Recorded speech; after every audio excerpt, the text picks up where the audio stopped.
welcome to this special panel organised by Tech Southwest, where we'll be reacting to the budget and what it means for the Southwest, particularly the announcement of the £200 million investment fund run by the British Business Bank. I'm Peter Evans. I'm a journalist and consultant, and I'm the editor of Southwest Tech Daily, which is a new sort of news website for the Southwest. Right, we'll do very quick introductions and then just jump in. So in the order you appear on my screen, Dan, if we can go with you, I'm sure everyone knows, but just do it. Yeah, hi everyone. So I'm Dan, co-founder of Tech Southwest and MD of Astley Media, marketing agency working with tech brands. Marina? Hi, I'm Marina Traversari. I'm the brand new COO of Spherics.io, which is the carbon accountability software in the Southwest. Zara? Hi, I'm Zara, CEO and co-founder of Gapsquare. We're now part of a bigger Relics group. Jamie? My name's Jamie. I'm a corporate finance manager at Fleming. So I've been doing it in accountancy for about 10 years now. I recently moved into corporate finance, helping businesses with funding. And Ben? Hi, Ben Cooper. I'm a scale-up and startup consultant through my company Skowt Consulting, but I'm also funding lead for Tech Southwest, working with Dan, and obviously very excited about the regional fund. Great. Okay, right, let's kick off. Ben, as you were last to speak, I'm interested in your thoughts on the budget and what it meant for the Southwest, specifically this fund, and I'd like you to talk a bit about what we mean by the Southwest and what you think the government means by the Southwest. Yeah, sure. So obviously, I think this is something that we've been calling out for a long time, and so we're first of all really excited about the fact that the government have recognised that. Like the Northern Powerhouse and the Midlands funds, the Southwest can do with this type of investment, and requires a type of investment to ensure that the companies and the innovative businesses that we've got in the company get the support they need from a financial perspective. What does it mean by Southwest? It's a really good question. Obviously, Cornwall have already got their own fund. It's about 40 million, I think, which has been around for a few years now. But how far does Southwest reach? So from a Tech Southwest perspective, we reach everywhere from sort of Gloucester all the way down to Cornwall, across to Swindon, Wiltshire and Dorset, which matches what would be normally the government's definition of the Southwest. So I think we can make an assumption that it's going to incorporate that whole area. I'll be interested to see, obviously there's been an announcement about how it would build on Cornwall's fund. I'll be interested to see whether it's co-investing with Cornwall's fund. Is it part of Cornwall's fund, or is Cornwall left to its own devices with its own fund? But I think obviously, as usual, the devil's in the detail. Yeah. Zara, I wanted to come to you, and people who are not aware of Zara's story, she's built and recently exited an incredibly successful tech business in Bristol. And I know you bootstrapped for quite a long time. Is that right? Well, I think it is. I'd just be interested, a fund like this that has not existed in the Southwest, first, what's your view? Second, would this have been something you'd have been interested in looking at as a founder for equity investment? Absolutely. I mean, we've bootstrapped all the time, so we've not raised money, and not because we didn't want to raise investment, just because investment wasn't forthcoming. And if you look at the kind of scene across Europe, it's about 1 or 2% of funding that goes to of venture funding that goes to businesses run by women. So. It's not been an easy journey bootstrapping, and that's why you see a lot of women-led businesses actually bootstrapping, because of that kind of lack of access to funding in a systematic inequality kind of way, in the way things are set, that people don't think that this will impact women, but actually it does. So there's very little impact assessment on how this will impact women. If you look, for instance, at the COVID Future Fund, it was set up to support entrepreneurs across the board. But of course, as soon as they said that you need to have raised a certain amount from VCs prior to applying for the Future Fund, it automatically excluded pretty much female from those who could apply. So from my point of view, the new fund is an incredible opportunity. As a founder, I would absolutely go for it. I think just want to make sure that doesn't exclude certain groups from the get-go and actually is more inclusive and is designed in a way that is fair and can be accessed by people in a fair way. Absolutely, and I think, as Ben says, the kind of devil's in the detail. Marina, if I can come to you, but first, sort of broad thoughts on what was announced on Wednesday. I know the fund is a key part of it for the Southwest, but anything else that caught your eye as well?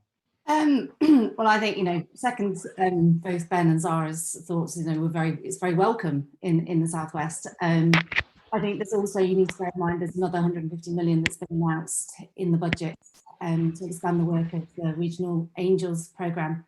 Excuse me, I'm just getting over the dreaded super cold, so please bear with me. So I think, it will hopefully reduce those imbalances and access to early stage equity across the Southwest. I think the history is also relevant here, that this is something that Nick Sturge and Bryony Phillips have been working on for the past 5 years, if not more, in the region and across the Southwest to bring in investment into the Southwest, and starting up a Great Southwest Fund and having multiple conversations with VCs. So I think it's absolutely amazing that central government is now starting to recognise that and invest in the Southwest. It's not just about the Northern Powerhouse and the Midlands Engine, and they're actually investing some, public, excuse me, money into the region. So we massively welcome the support. There is that gap between, those early stage companies and geographically are finding it particularly challenging. So really hope that it addresses those gaps. Yeah, I think that's an important point, the sort of soft power point, that this sort of furthers our identity in this region as a tech hub. Sorry, I'm just being interrupted.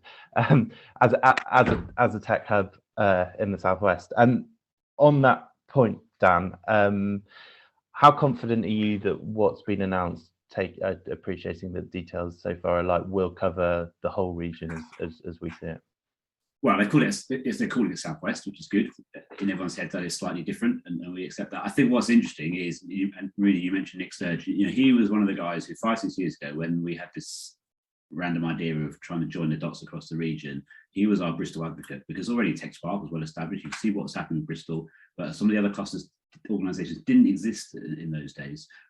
Digital Somerset and what have you just weren't there. So whether he was really foresighted, to see that actually a joined up sector, in terms of a voice, because one of the dangers around this is that, things get announced by governments, regional government, local government love that, and they want a part of it, and they want to be part of the success story, which is fantastic. But we cannot lose the voice and voices, the diverse mix of voices that is tech in the Southwest, in terms of companies, startups, the very established businesses that are kind of sitting there doing good things, IT support companies and others, and are not the sort of get the big headlines, but actually if you look at the mix of companies across the whole of the Southwest that is tech, and of course this investment fund is wider than just tech, I think we need a very, try our best to be as joined up and clear as possible about priorities, focus, because we don't want it to become a bun fight in terms of the people who shout the loudest win. It's got to provide real value. We've got to prove that, and we've got to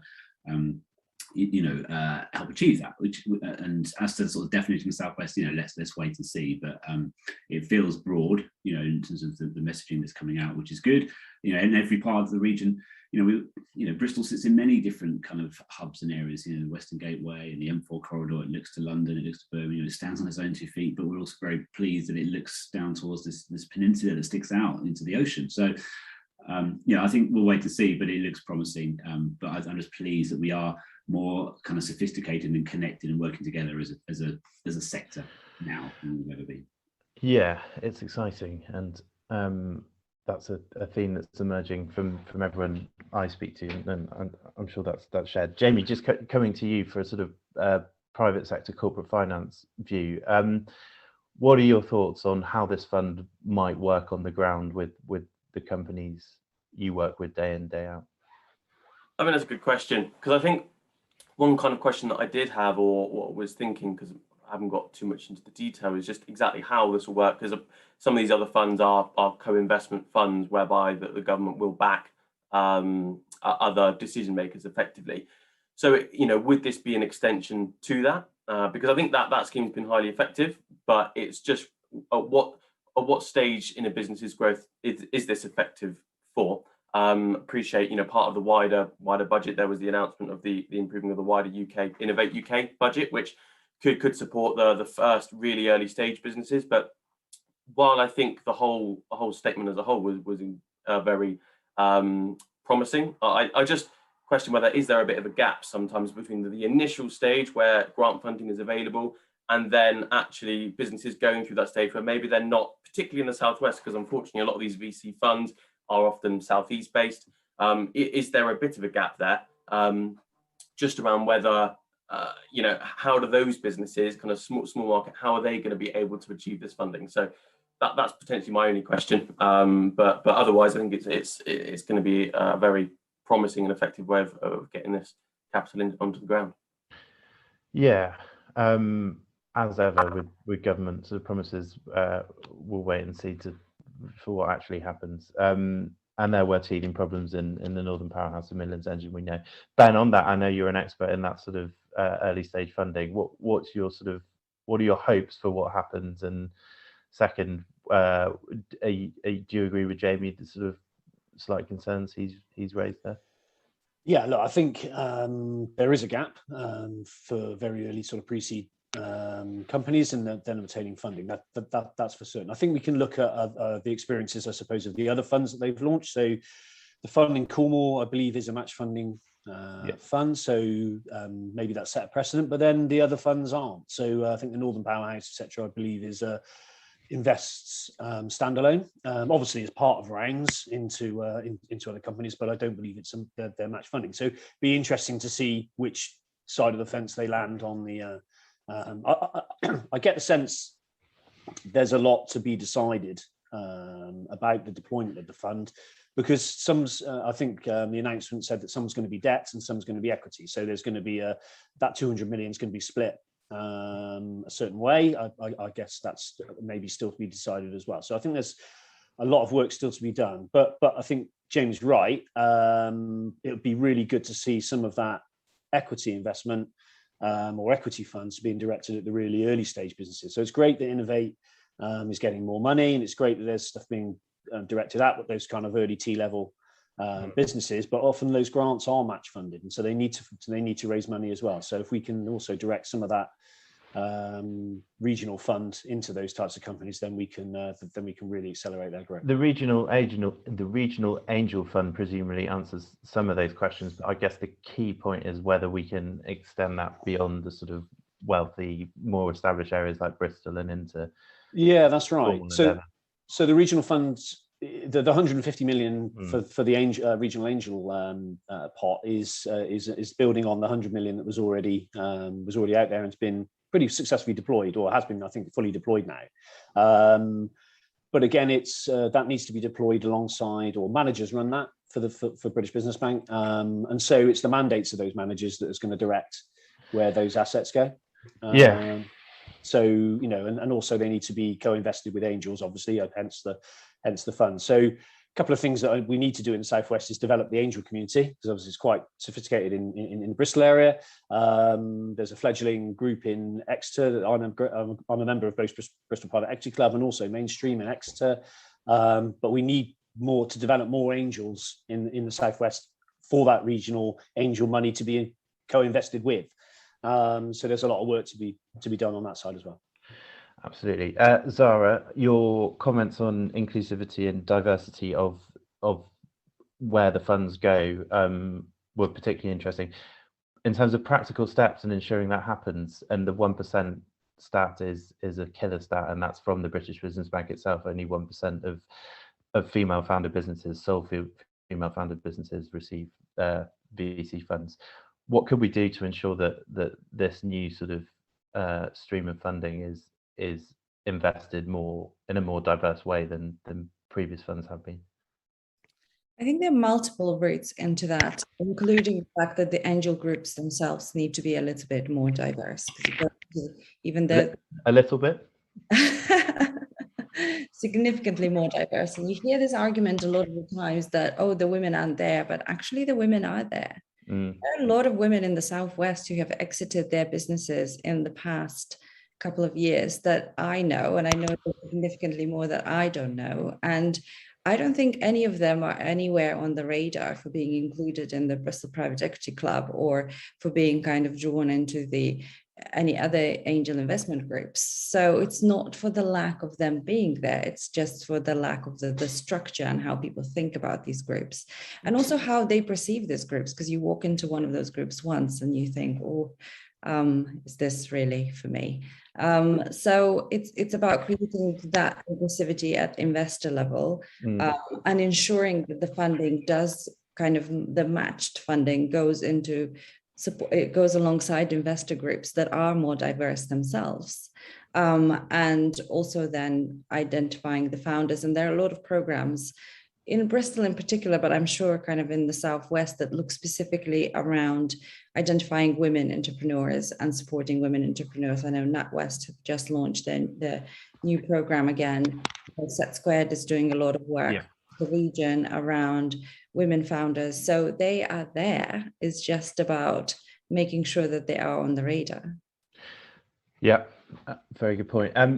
Marina, as someone who's seen in a senior position at a fast-growing tech business, interested in your thoughts on how these announcements from Wednesday sort of offer an opportunity for the whole ecosystem to grow, because there's positivity and there's cash coming in from government. How do we leverage what's been announced to sort of create an even sort of more thriving ecosystem? That's a very tough question, that. Yeah, sorry, and no warning either. No pressure, no pressure. You can write it, but well, I think I just, building on the fact that it's around partnerships, a partnership approach, and it's about bringing all of these organisations together across the Southwest, and the VCs and the angel investors.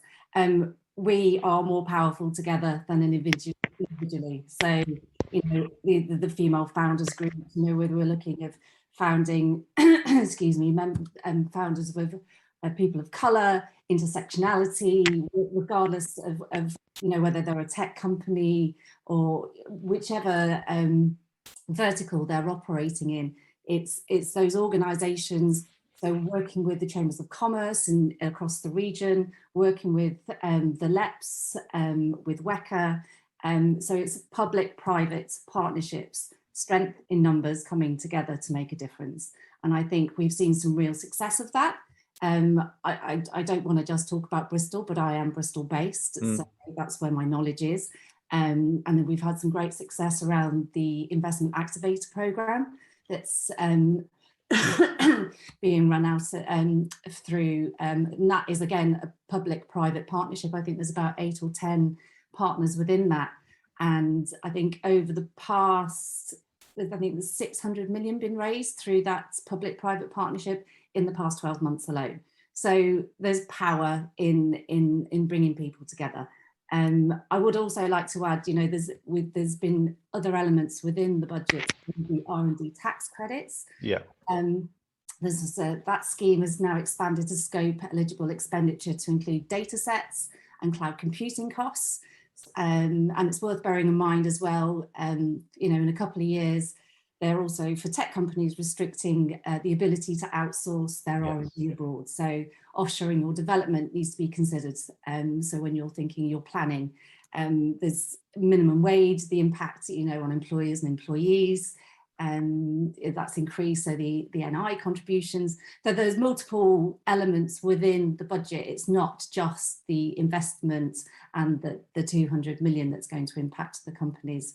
But going back to your original question, it's about working together as partnerships and having the same message and driving, the power of the Southwest together. A good answer to a difficult question. Jamie, at Bishop Fleming, how can and how do you ensure that businesses across the region have access to that corporate finance advice that you offer, and it's not just focused in, for example, Bristol and Exeter?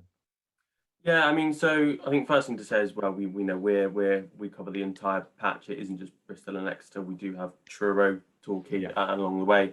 What my remit at the moment is, I'm just trying to get out into the network, because I appreciate it can be very difficult for, putting it bluntly, people won't look for advice they don't even know exists. So I think the first thing to do is just raising awareness. So getting out through Tech Southwest is an important aspect. But ultimately, a lot of it can just come from your accountant, whoever you're using as just basic tax advice. They should be able to provide you with some fairly generic business advice and ultimately know the route in. So I think that's probably the first port of call, is just to speak to whoever's advising you currently around your basic compliance.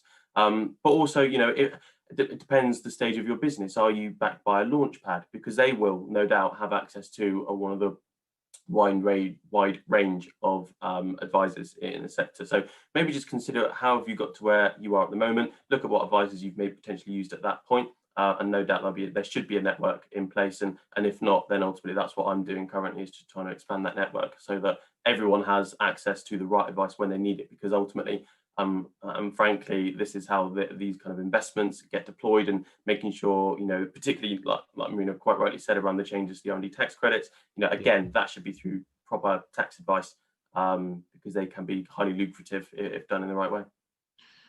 Yeah, and Dan, we've got limited details from Wednesday's announcement. How do we best respond from here? How does the Southwest best respond? Well, I think one of the things is actually thinking about how it fits into all the bits of the jigsaw. Like talent, for example. It's all very well having an investment fund, but companies are, when they're reassured that there's a really good talent pipeline and they're able to attract good talent and diverse talents to sort of to enable growth, in terms of you need to have all these different bits.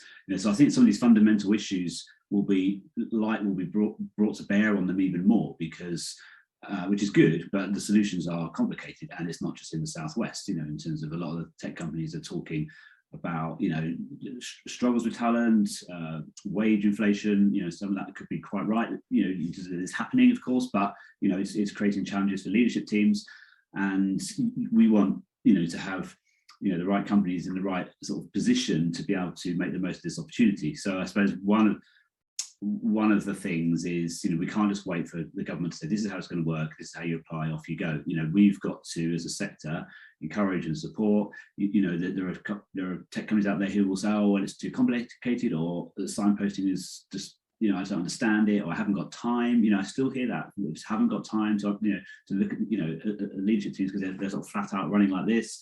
So there is something around that, in terms of, the smarter tech companies will do better out of this, but how can we help? In a sort of, we can't cover everything, but between us, the clusters and the hubs, the other organisations, the likes of Gapsquare and various have been mentioned already today. How do we kind of help educate so that companies go, right, these are the things I need to do as an organisation to kind of be in best position, and how can we learn from the likes of Gapsquare and others as well, because that is the best way, rather than just advisors telling you, to have the case studies of and everyone's path is different, isn't it? It's not all we've got to understand the Southwest mix and how we can support that, so that's a big piece, and it'll take time, but this is an opportunity perhaps to galvanise a few things around that to make it happen.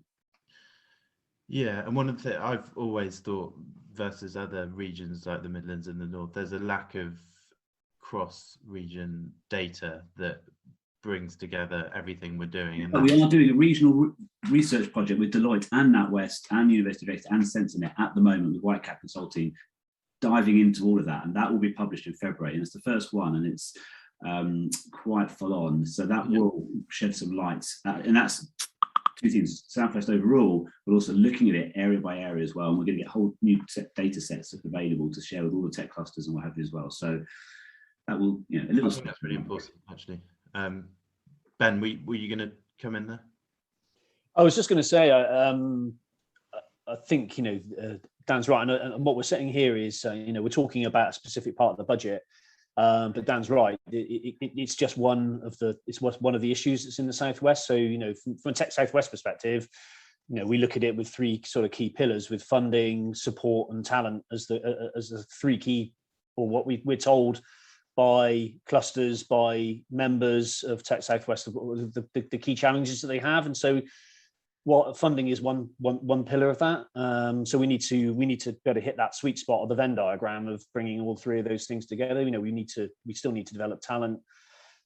We still need to be able to deploy the funds and support those young companies and innovative companies in the UK, in the Southwest, to be able to deploy that money efficiently and identify those companies which have potential, and invest in those and groom those. And as Zara says, we need to make that money available to diverse groups and women and everyone. We need to make sure that it's more equitably, is that a word? It's a word. Invested across the board. So we need to make sure that we're supporting everyone, and particularly focusing on diverse groups who are not getting the support that they should be getting now. Excellent. Right, and I'm going to put everyone on this. No, I'm not going to put everyone on the spot. I'm just going to make a point. We've got the Midlands Engine, we've got the Northern Powerhouse. My current obsession is what we call the fund in the Southwest. So if we can, wow, that's going to be the hardest thing. Yeah.